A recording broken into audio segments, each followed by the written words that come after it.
বিশ্ব ফুটবলের অন্দরে শুরু হওয়া বিরোধ এখনো থামার কোনো ইঙ্গিত নেই। ক্ষমা চাওয়া হয়েছে, কিন্তু অবস্থান বদলায়নি। ফিফা সব প্রতিযোগিতা বয়কটের সিদ্ধান্তে এখনো অনড় রয়েছে উয়েফা। বিশ্বকাপ সহ ফিফা সব প্রতিযোগিতার বাণিজ্যিক শেয়ার বিক্রির ব্যর্থ পরিকল্পনার পর ক্ষমা চেয়েছেন ফিফা সভাপতি জিয়ান্নি ইনফান্তিনো। তবে উয়েফা জানিয়েছে তাদের সদস্য সংগঠনগুলো এখনও ফিফা সব প্রতিযোগিতা বয়কট করার সিদ্ধান্তে অনড়। উয়েফা বলছে তাদের দেওয়া দুটি শর্তই পূরণ হয়নি।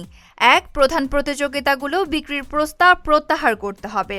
দুই, ভবিষ্যতে খেলাটিকে এভাবে কলঙ্কিত করার চেষ্টা আর কখনো করা হবে না, এমন নিশ্চয়তা দিতে হবে। পাশাপাশি ইনফান্তিনোর সভাপতিত্বের ওপর আস্থা হারানোর অবস্থান অপরিবর্তিত রয়েছে বলে জানিয়েছে সংস্থাটি।